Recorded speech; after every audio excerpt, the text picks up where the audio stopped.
बच्चों, इस वीडियो में इंद्रधनुष के बनने की घटना को आखिर में बताया है, किंतु वह न्यूटन के एक्सपेरिमेंट के बाद ही आप लोगों को तैयार करना है।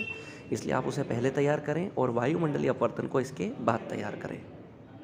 हेलो स्टूडेंट्स, अब तक हम लोगों ने मानव नेत्र की संरचना, उससे होने वाले दृष्टि दोष, उनके उपाय यानी कि उनके निदान, और प्रिज्म की संरचना, उससे बनने वाले विचलन कोण तथा प्रिज्म द्वारा विक्षेपण को समझ लिया था। अब हम आइजैक न्यूटन के द्वारा किए गए एक क्रियाकलाप को ध्यान से समझते हैं। आइजैक न्यूटन ने दो प्रिज्म को एक साथ एक के पास एक रखकर ये प्रयास किया था कि 7 अवयवी रंगों को और अधिक विभक्त किया जा सके, किंतु वे अपने इस प्रयास में असफल रहे थे। वो उन 7 अवयवी रंगों से अधिक रंगों को प्राप्त नहीं कर पाए, किंतु जब उन्होंने, मैं जिस प्रकार की संरचना भी यहाँ पर बना रहा हूँ, इस प्रकार की संरचना में दो प्रिज्मों में से एक को सीधा और एक को उल्टा इस प्रकार स्थापित करके एक श्वेत प्रकाश की किरण पहले प्रिज्म पर आपतित करवा के ये पाया कि सर्वप्रथम प्रकाश का अपवर्तन और साथ ही साथ विक्षेपण हुआ, जिसमें हमें सिर्फ दो प्रकाश किरणों के द्वारा, यानी कि एक अवयवी रंग लाल और एक अवयवी रंग नीला या वॉयलेट आपको दिखा रहा हूँ, क्योंकि सारे रंग यहाँ पर दिखाए जाना संभव नहीं है।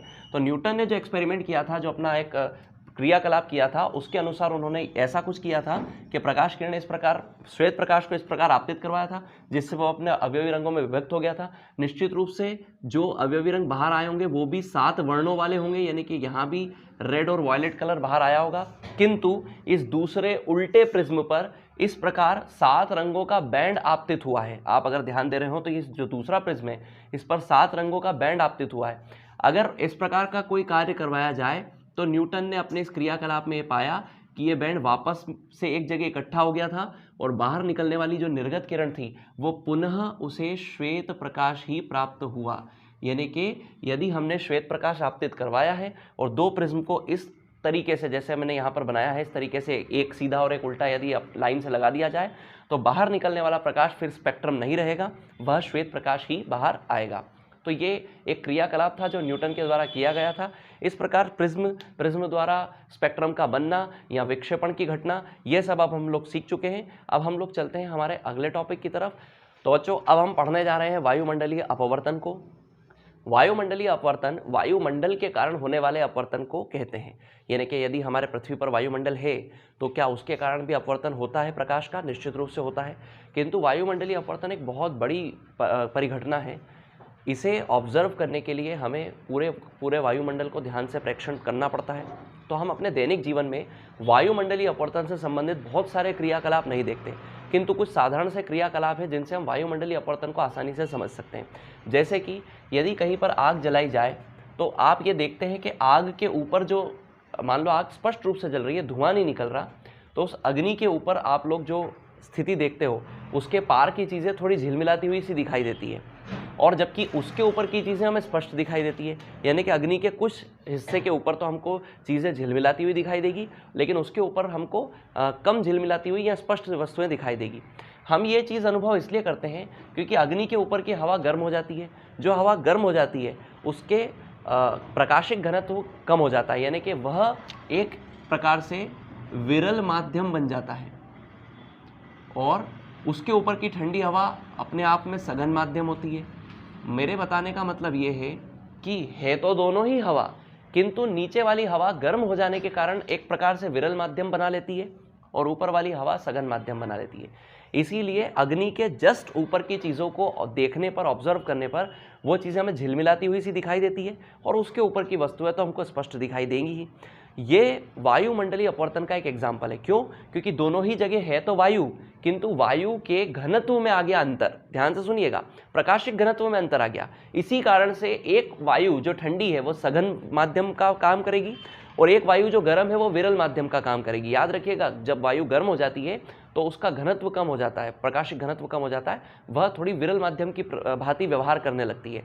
तो इस प्रकार हम वायुमंडलीय अपवर्तन को अपने दैनिक जीवन में, अपनी डे टू डे लाइफ में पृथ्वी के ऊपर खड़े होकर के इसी प्रकार देख सकते हैं। वायुमंडलीय अपवर्तन के जो बाकी के क्रियाकलाप या बाकी के जो उदाहरण हैं, वो सब हमको देखने के लिए कुछ और गतिविधियां करनी पड़ती है, कुछ और मेहनत करनी पड़ती है। यह सबसे सरल और आसान वायुमंडलीय अपवर्तन का उदाहरण है। अब अपन वायुमंडलीय अपवर्तन से होने वाली अन्य भौतिक घटनाओं या प्राकृतिक घटनाओं को एक एक करके उनका विवेचन करते हैं।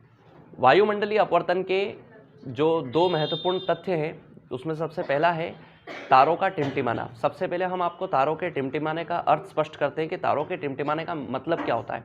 हम जनरली जब भी पूछा जाता है तो अधिकतर बच्चों को ये लगता है कि तारों के टिमटिमाने का मतलब तारों का चमकना होता है। चमकना एक अलग बात होती है, हमारे घर में लगने वाले लाइट के बल्ब भी चमकते हैं। तारों के टिमटिमाने का मतलब ये होता है कि तारों की रोशनी का या उसके प्रकाश का बढ़ना और कम होना। टिमटिमाने का अर्थ ये होता है कि एक बार उसका प्रकाश उससे निकल कर आने वाले प्रकाश की मात्रा बढ़ेगी और फिर कम होगी। ऐसा 1 सेकंड में जाने कितनी बार होता है। तो तारे लगातार टिमटिमाते रहते हैं, यानी कि उनका प्रकाश बढ़ता और कम होता रहता है। इस घटना को हम टिमटिमाना कहते हैं। तारे ही क्यों टिमटिमाते हैं, इसके लिए हमने दो चीज़ों को देखा है। हमने 2 अलग अलग स्थितियाँ यहाँ पर निर्मित की है। पहले हम ये समझेंगे कि तारे का वायुमंडलीय अपवर्तन होने के चलते तारे की जो स्थिति होती है वो हमें ऊर्ध्वाधर क्यों दिखाई देती है। तो चलिए अब इसको सबसे पहले समझ लेते हैं, फिर हम तारे के टिमटिमाने को थोड़ा डिटेल में समझेंगे। तो ज़रा ध्यान दीजिएगा, सर्वप्रथम आपको कुछ बातें बता दी जानी चाहिए कि जो तारे होते हैं वो, एक गड़बड़ कर दी अपन ने, अभी ध्यान आया, इंद्रधनुष छोड़ दिया ना, तो क्या करूँगा मैं, इसको एडिट करके आगे पीछे कर लूँगा क्या। एक काम करेंगे, इसको कंप्लीट कर देते तारों का टिमटिमाना, फिर पॉज करके दूसरी वीडियो बनाएंगे, उसमें इंद्रधनुष को शामिल करके उसको पहले डाल के और इसको बाद में डाल देंगे, ऐसा कर लेंगे। इंद्रधनुष आज ही कंप्लीट करना है, मुझे याद दिला देना, क्योंकि वही 15 मिनट का टॉपिक है, बड़ा है थोड़ा सा, ठीक है ना। कहाँ तक छोड़ा था मैंने इसको, टिमटिमाना। तो तारे, सबसे पहले हमें यह समझ लेना चाहिए कि तारे बिंदु आकार के प्रकाश के स्रोत हैं, यानी कि वो एक बिंदु आकार के प्रकाश के स्रोत है। इसलिए उनसे हम जब निकल करके आने वाली प्रकाश किरणों की बात करेंगे तो हम एक किरण को हमारे वायुमंडल में आपतित करवाएंगे। तो जरा ध्यान से समझिएगा आप सारे बच्चे कि जिस प्रकार प्रकाश की कोई किरण ऐसे आपतित होती है वायुमंडल पर, यहाँ से ऊपर जो है वो वायुमंडल नहीं है, आउट स्पेस है, अंतरिक्ष है, लेकिन जैसे ही वो वायुमंडल में प्रवेश करती है तो उसकी जो मूल दिशा है, यदि यह वायुमंडल यहाँ पर नहीं होता तो इसकी मूल दिशा कुछ इस प्रकार की होनी थी और यह इस दिशा में इस प्रकाश किरण को निकल जाना चाहिए था। किंतु वायुमंडलीय अपवर्तन होने के कारण आप खुद इमेजिन कीजिए कि ऊपर वाला माध्यम विरल है, क्योंकि वहाँ वायु का कोई कण नहीं है, जबकि वायुमंडल में वायु के कण होते हैं, इसलिए वह एक सघन माध्यम है। तो चूंकि माध्यम सघन माध्यम है, इसलिए विरल से सघन में आते हुए प्रकाश किरण थोड़ा सा अविलंब की ओर झुक जाती है और प्रेक्षक के नेत्रों तक आ जाती है। इस प्रकार प्रेक्षक इस मुड़ी हुई प्रकाश किरण को देख पाता है, लेकिन हमारे नेत्र ऐसी मुड़ी हुई आती हुई प्रकाश किरणों को मुड़े हुए रूप में नहीं देख पाते, वे उन्हें एक स्ट्रेट लाइन, एक सीधी रेखा के रूप में देखते हैं। इसीलिए हमें तारा उसकी असली पोजीशन से अपेरेंटली अपग्रेड पोजीशन में, यानी कि थोड़ी सी ऊर्ध्वाधर स्थिति में दिखाई देता है। यानी कि मेरे बताने का मतलब ये है कि तारा वास्तविकता में यहाँ पर होता है, किंतु हमें उसकी स्थिति यहाँ पर दिखाई देती है, क्योंकि उससे चलकर आने वाली प्रकाश किरणें वायुमंडलीय अपवर्तन के कारण मुड़ जाती हैं। वायुमंडलीय अपवर्तन के कारण अविलंब की ओर झुकते हुए प्रेक्षक के नेत्रों तक आती है। ये झुकी हुई प्रकाश किरण प्रेक्षक का नेत्र ऑब्जर्व नहीं कर सकता, हम प्रकाश किरणों को मुड़ी हुई स्थिति में नहीं देख सकते। इसलिए हमें तारे की एक दूसरी स्थिति, एक अपेरेंट पोजीशन, ऊर्ध्वाधर स्थिति के रूप में ऊपर की तरफ दिखाई देती है। तो ये एक स्थिति थी वायुमंडलीय अपवर्तन के कारण हमारे द्वारा तारों को देखे जाने में होने वाली एक परिवर्तन वाली बात थी। अब हम तारों के टिमटिमाने को डिटेल में समझते हैं कि तारे टिमटिमाते किस प्रकार हैं। ये चीज़ तो होगी ही होगी, ये चीज़ तो होगी, हर तारे से आने वाला प्रकाश किरण वायुमंडलीय अपवर्तन के कारण थोड़ा बहुत तो झुकेगा, इसलिए हर तारा अपनी मूल स्थिति से थोड़ा ऊपर की तरफ उठा हुआ हमको दिखाई देता है रात्रि में, और ये स्थिति पूरी रात्रि के दौरान बदलती रहती है। तो हमें कोई भी तारा अपनी स्पष्ट जगह पर जहाँ वो होगा वहाँ दिखाई नहीं देता, वो अपनी मूल स्थिति से थोड़ा सा ऊर्ध्वाधर ऊपर की ओर दिखाई देता है। यदि मैं दूसरी बात करूँ कि तारे टिमटिमाते क्यों हैं, तो अब उसको भी आप लोग ज़रा ध्यान से समझ लीजिए। तारे इसलिए टिमटिमाते हैं यहाँ पर, इसको भी आप लोग ध्यान समझना कि जब तारों से चलकर प्रकाश वायुमंडल में प्रवेश करता है, तो मैं क्योंकि आपको ये बता चुका हूँ कि तारे से सिर्फ, क्योंकि तारे को एक बिंदु आकार का प्रकाश स्रोत माना जाता है, तो उससे सिर्फ एक प्रकाश किरण को हम आपतित करवाते हुए मानते हैं कि वो वायुमंडल में उससे सिर्फ एक प्रकाश किरण आपतित होती है। दूसरी बात यहाँ पर यह है कि जब यह प्रकाश किरण वायुमंडल में प्रवेश करती है तो वायुमंडल की विभिन्न परतों में वायु के अलग अलग प्रकार के कण होते हैं, और ये जो इनका घनत्व होता है, ये घनत्व कम या ज़्यादा होता रहता है, क्योंकि वायु कोई स्थायी तो है नहीं, वायु के कण तो इधर उधर बहते रहते हैं। तो कभी किसी एक परत में, वायुमंडल की कभी किसी एक परत में वायु के कणों का जो घनत्व है वह कभी कम और कभी ज़्यादा होता रहता है, कभी वह घनत्व कम हो जाता है, कभी वह घनत्व बढ़ जाता है। ऐसी परिस्थिति में होता यह है कि कोई भी प्रकाश किरण अलग अलग प्रकार से वायुमंडल में इस तरीके से कभी वह अविलंब की ओर झुकती है, कभी अविलंब से दूर हटती है और इस प्रकार प्रेक्षक के नेत्रों तक पहुंच जाती है। तो वायुमंडल की अलग अलग परतों में जब उसका इस प्रकार अलग अलग दिशाओं में अपवर्तन होता रहता है, हर परत के साथ उसका परत दर परत अपवर्तन होता है, जिसको हम क्रमिक अपवर्तन बोल सकते हैं। क्रम से उसका अपवर्तन होता रहता है। कभी वह अविलंब की ओर झुक जाती है, कभी वह अविलंब से दूर हट जाती है। तो ऐसी परिस्थिति में कभी वह प्रेक्षक के नेत्रों तक पहुंचती है तो कभी नहीं भी पहुंच पाती है। ये देखिए, मान लो कि ये पहली प्रकाश किरण अविलंब की ओर झुकी, अविलंब से दूर हटी और प्रेक्षक के नेत्रों तक पहुंच गई, जिससे चूंकि प्रकाश की किरण अविलंब प्रेक्षक के नेत्रों तक पहुंच चुकी है, इसलिए तारे का प्रकाश जो है उस क्षण प्रेक्षक को बढ़ा हुआ दिखाई देगा, क्योंकि प्रकाश किरण उसके नेत्रों तक पहुंच गई। किंतु किसी और क्षण, इसके जस्ट बाद, वही प्रकाश किरण किसी और परिस्थिति में इस प्रकार आकर के और प्रेक्षक के नेत्रों तक ना पहुंचते हुए उसके आगे आकर के और खत्म हो गई। तो उस क्षण, जिस क्षण वो प्रकाश किरण प्रेक्षक के नेत्रों तक नहीं पहुंच पाई, उस क्षण प्रेक्षक को वह प्रकाश किरण या वह जो तारा है वो डीम दिखेगा, उसकी लाइट उसको कम दिखेगी, यानी कि इसको हम डीमिंग इफेक्ट बोलेंगे। तो कंटिन्यूअसली तारे से प्रकाश किरणें आती रहती हैं, किंतु वायुमंडल की विभिन्न परतों के कारण कभी वह प्रेक्षक के नेत्रों तक आ जाती है और कभी प्रेक्षक के नेत्रों तक आने से वंचित रह जाती है। तो जिस क्षण वह प्रेक्षक के नेत्रों तक आती है, तब प्रेक्षक को वह तारा या वह जो स्टार होता है वह चमकीला दिखाई देता है, और जब वह प्रेक्षक के नेत्रों तक नहीं आ पाती तो वह जो स्टार है उसको डीम दिखाई देता है। तो इस प्रकार चमकीला दिखाई देना और डीम दिखाई देना ही टिमटिमाना कहलाता है। तो जिस क्षण प्रकाश किरण उसके नेत्रों तक आ जाएगी, उस क्षण तो उसको वो चमकीला दिखाई देगा, जिस क्षण वो नहीं आ पाएगी उस क्षण वह उसको डीम दिखाई देगा। अब जैसे मान लो कि और तीसरी कोई प्रकाश किरण है, वह भी इस प्रकार आपतित हुई, इस प्रकार उसका अपवर्तन हुआ और वह ऐसे निकल गई, यानी कि प्रेक्षक के सिर के ऊपर से निकल गई, तो ये ऐसा उसको निकलती हुई तो दिखेगी नहीं, किंतु जब भी वो प्रकाश किरण उसके नेत्रों तक आ जाएगी तब उसको वह तारा चमकीला दिखेगा, जब नहीं आ पाएगी तब उसको डीम दिखेगा। तो अब कभी भी भविष्य में आप तारे को देखें, आज ही रात्रि को जब आप तारों को देखें और अगर वो टिमटिमा रहे हैं तो आप समझ जाइए कि जब उनका प्रकाश आपको तेज दिखता है, ऐसा एक सेकंड में कई बार हो जाता है, दसियों बार हो जाता है, तो हमेशा इतनी जल्दी उसको प्रेक्षित तो कर नहीं सकते, किंतु आपने ये तो अनुभव किया है कि वो टिमटिमाते हैं। तो जब उसकी लाइट आपको ज़्यादा दिख रही है तब समझ जाइए कि जो तारा है उसकी प्रकाश किरण आपकी आंखों को हिट कर रही है, और जब नहीं वो आपको चमकीला दिख रहा है, जब वो डीम दिख रहा है, तो समझ जाइए कि उस क्षण प्रकाश किरणों ने आपकी आंखों को हिट नहीं किया। हो सकता है कि आप उसी क्षण, हम इस चीज़ को ठीक से तो प्रेक्षित कर नहीं सकते क्योंकि समय बहुत कम होता है, लेकिन हो सकता है कि जिस क्षण आपको वो डीम दिखा, आपकी कॉलोनी में आपके रहने वाले किसी और दोस्त को वो शाइनिंग दिखाओ, क्योंकि वो प्रकाश किरण उसकी नेत्रों तक आ गई हो। ऐसा भी हो सकता है आपके शहर में आपका कोई मित्र रहता हो तो उसी क्षण उसको वो तारा चमकीला दिखाई दिया हो, लेकिन हम इस चीज़ को कॉल पर या और किसी तरीके से ऑब्जर्व नहीं कर सकते, क्योंकि एक सेकंड में ये जाने कितनी बार हो जाता है। तो हम इतनी, इससे पहले कि हम बताएंगे वो तारा जाने कितनी बार टिमटिमा चुका होगा। तो सीधी सी बात यह है कि किसी एक क्षण वायुमंडलीय अपवर्तन के कारण प्रकाश किरणें प्रेक्षक के नेत्रों तक आती हैं, उसको हिट करती हैं और कभी हिट नहीं कर पाती। ऐसा हर क्षण होता रहता है, हर पल होता रहता है, सेकंड में जाने कितनी बार हो जाता है। तो इस प्रकार कभी वो प्रेक्षक के नेत्रों तक पहुंचती है, कभी नहीं पहुंचती।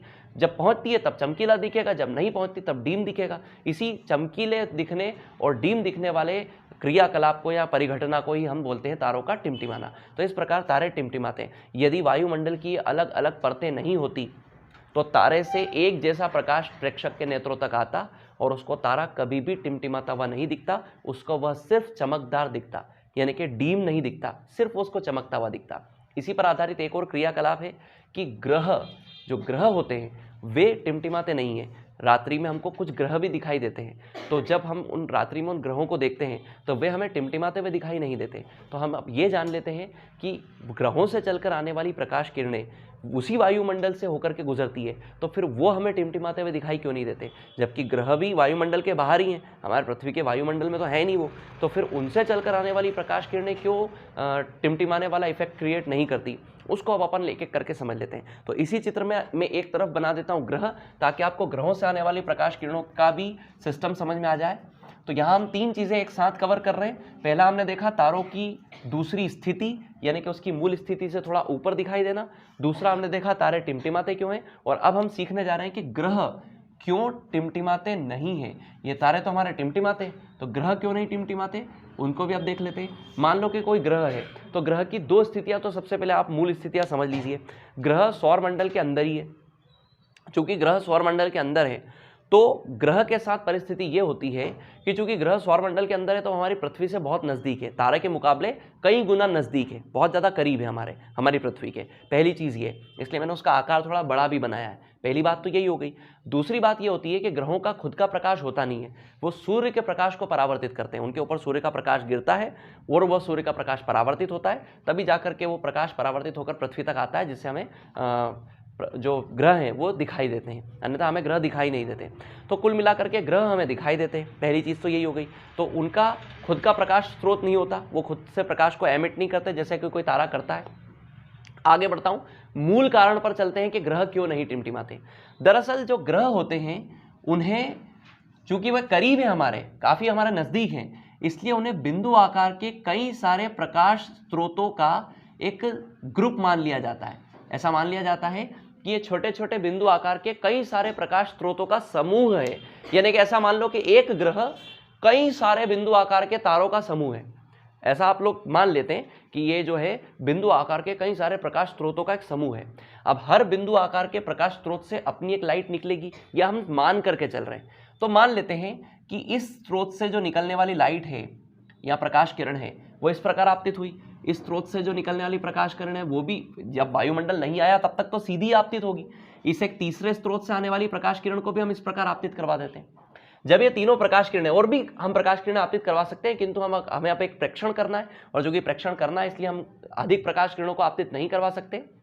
तो ये प्रकाश किरणें इस प्रकार यहाँ पर आपतित होती हैं। वायुमंडलीय अपवर्तन के कारण मान लेते हैं कि सबसे ऊपर वाली प्रकाश किरण का ये हो रहा है कि वो कभी अविलंब की ओर झुक रही है, कभी अविलंब से दूर हट रही है और प्रेक्षक के नेत्रों तक पहुंच रही है।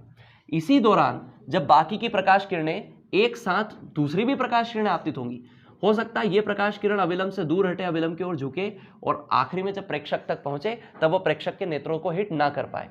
एक कोई तीसरी प्रकाश किरण इसी प्रकार आपतित हो, वो भी अपवर्तित हो, वायुमंडल के कारण, अलग अलग परतों के कारण वायुमंडल में वो उसका भी अपवर्तन हो और वो भी प्रेक्षक के नेत्रों तक पहुंच जाए।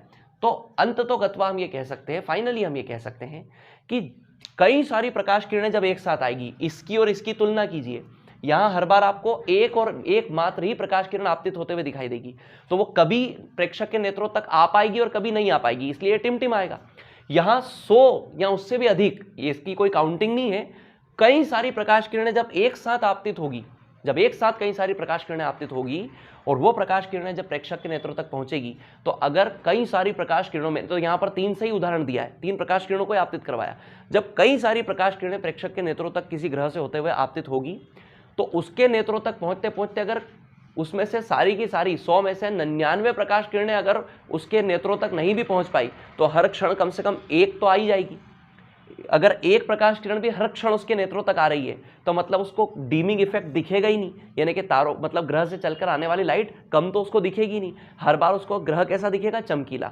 इसलिए ग्रह टिमटिमाते नहीं है, ग्रह सिर्फ चमकते हैं। ग्रह में कौन सा इफेक्ट होता है, चमकने वाला। उनकी एक जैसी लाइट रहती है, जैसे हमारे कमरे के अंदर बल्ब की लाइट होती है, एलईडी लाइट, वैसी ही ग्रहों की एक जैसी लाइट बनी रहती है, उनके द्वारा सिर्फ चमक वाला इफेक्ट क्रिएट होता है, टिमटिमाने वाला इफेक्ट क्रिएट नहीं होता, क्योंकि कई सारी लाइट रेज एक साथ आती है, कई सारी प्रकाश किरणें एक साथ आती है।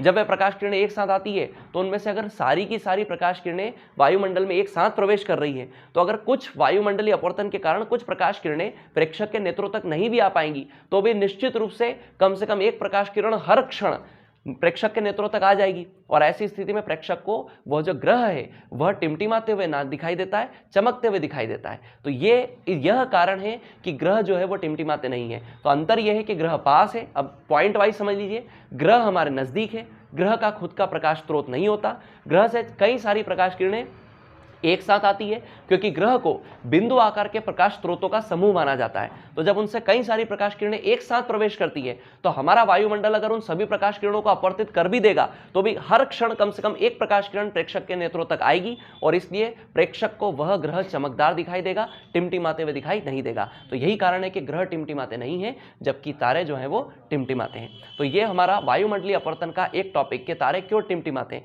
ग्रह क्यों नहीं टिमटिमाते, और तारे अपनी मूल स्थिति स्थिति पर ही दिखाई देते हैं अथवा कहीं किसी और स्थिति पर दिखाई देते हैं, तो हमने पता किया कि वो ऊर्ध्वाधर ऊपर की ओर दिखाई देते हैं। ये हमने 3 टॉपिक यहाँ पर कंप्लीट कर लिए। अब हम वायुमंडलीय अपवर्तन के अगले टॉपिक की तरफ चलते हैं। तो बच्चों, न्यूटन के एक्सपेरिमेंट के बाद अब हम प्रकाश के विक्षेपण से संबंधित एक परिघटना, जो प्राकृतिक परिघटना है इंद्रधनुष का बनना, उसको ठीक से समझ लेते हैं कि इंद्रधनुष किस प्रकार बनते हैं। इंद्रधनुष के बनने को समझने के पहले हमें एक महत्वपूर्ण परिघटना को, भौतिकी परिघटना को समझना होगा, जिसे पूर्ण आंतरिक परावर्तन कहा जाता है। इस पूर्ण आंतरिक परावर्तन को समझने के लिए आप जरा इस क्रियाकलाप को ध्यान से देखिए। मान लेते हैं कि ये इन 3 अलग अलग स्थितियों में प्रकाश किरण सघन से विरल माध्यम में प्रवेश कर रही है। तो जरा ध्यान दीजिएगा कि क्या हो रहा है। ये तीनों अविलंब है और ये ऊपर और नीचे वाले माध्यमों का अंतर है। ये जो है इस लाइन से इन जो क्षैतिज लाइनें हैं, इन क्षैतिज लाइनों से ऊपर और नीचे वाले माध्यम को पृथक किया गया है। मान लेते हैं कि कोई प्रकाश किरण किसी माध्यम से चलकर किसी दूसरे माध्यम में आपतित होती है। अपवर्तन के पश्चात वह अविलंब से दूर होते हुए निकल जाती है। क्यों? क्योंकि हम सघन से विरल में प्रकाश किरण को प्रवेश करवा रहे हैं। अब मान लीजिए कि प्रकाश किरण को और अधिक झुका दिया जाए। तो प्रकाश किरण को यदि हम और अधिक झुका देंगे इस प्रकार, तो जब प्रकाश किरण ऐसे आपतित हो रही थी तो वो दूर जा रही थी।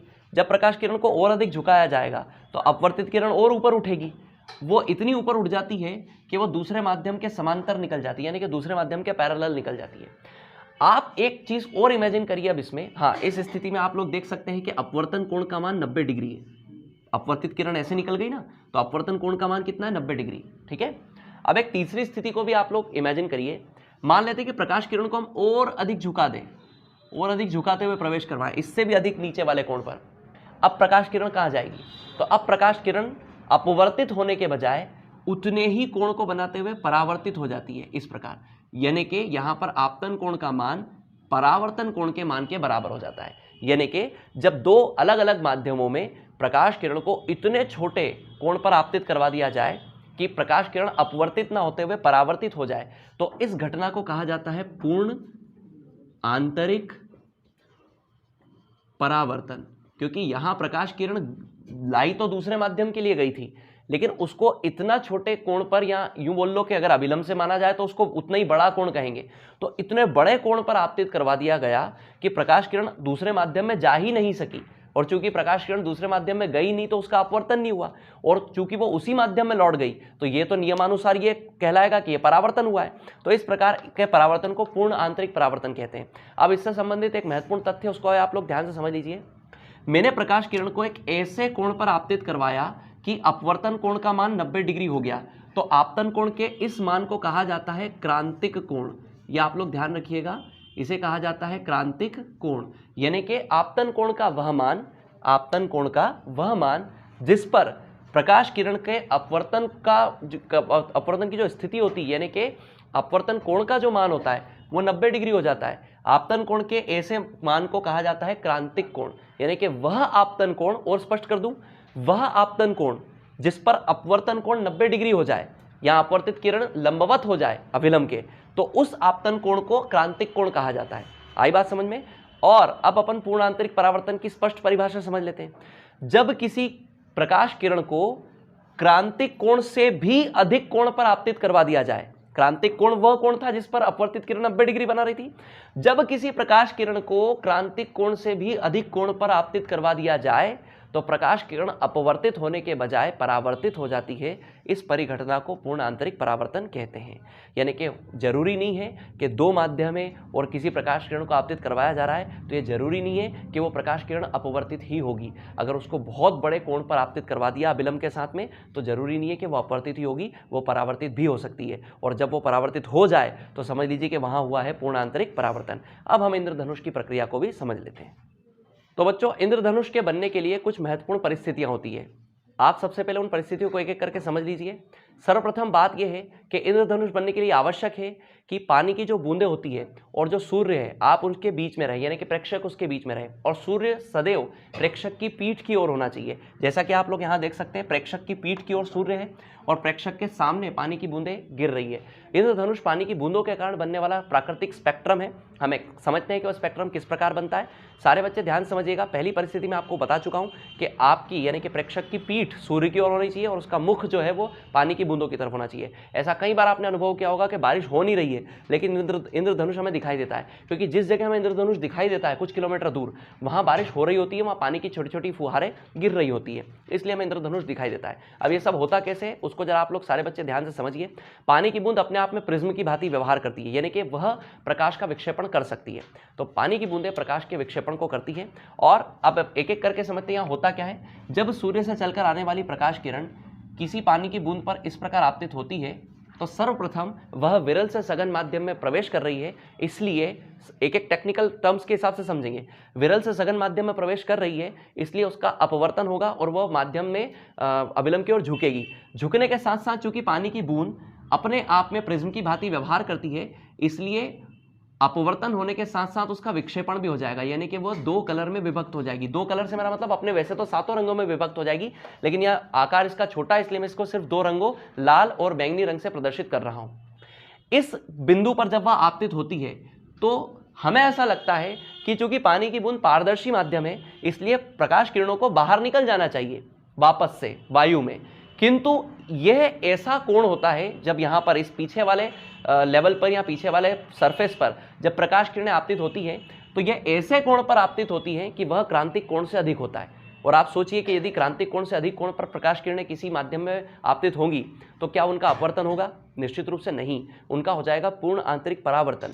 तो ये प्रकाश किरणें बाहर निकलने के बजाय, अपवर्तित होने के बजाय पूर्ण आंतरिक परावर्तित हो जाती है और इस प्रकार पलट कर बूंद में अंदर की ओर ही आ जाती है अपने सभी रंगों के साथ, रेड और वायलेट कलर के साथ ये ऐसी की ऐसी बाहर आ जाती है।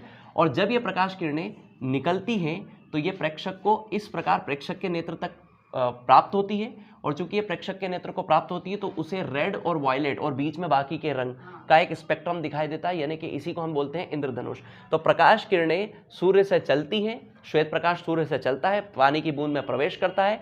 पहले बिंदु पर मैं इनके नाम भी बता देता हूं। बिंदु ए पर उसका अपवर्तन और विक्षेपण दोनों होता है, बिंदु बी पर उसका पूर्ण आंतरिक परावर्तन होता है, और बिंदु सी से उसका एक बार और अपवर्तन होता है। अपवर्तन में इसलिए बोल रहा हूं क्योंकि वो सघन से फिर विरल में प्रवेश कर रही है, तो थोड़ी सी अविलंब से दूर हटते हुए वह प्रेक्षक के नेत्रों तक पहुंचती है, और वह प्रकाश किरण प्रेक्षक जब उसको देखता है तो उसको 7 रंगों वाला स्पेक्ट्रम या वर्णक्रम दिखाई देता है। तो ये परिघटना जो है वो इंद्रधनुष का बनना कहलाती है। अब मैं आपको ऑलरेडी बता चुका हूं कि यहाँ पर 3 परिघटना होती है, इनका आप विशेष रूप से ध्यान रखिएगा। बिंदु ए पर प्रकाश का अपवर्तन तथा विक्षेपण, बिंदु बी पर पूर्ण आंतरिक परावर्तन और बिंदु सी पर पुनः अपवर्तन। ये आप लोग इस चीज सीक्वेंस को, इस क्रम को जरा ठीक से ध्यान रखिएगा। ये है इंद्रधनुष के बनने की पूरी प्रक्रिया, जिसमें कि सूर्य से चलकर प्रकाश किरण बूंद में आती है, पूर्ण आंतरिक परावर्तन के कारण वह प्रेक्षक के नेत्रों तक पहुंच जाती है। इस प्रकार प्रेक्षक को एक खूबसूरत 7 रंगों का रंग बिरंगा इंद्रधनुष दिखाई देता है या स्पेक्ट्रम दिखाई देता है। तो यह इंद्रधनुष। अब हम अगले टॉपिक को देखेंगे। अगला टॉपिक है वायुमंडलीय अपवर्तन।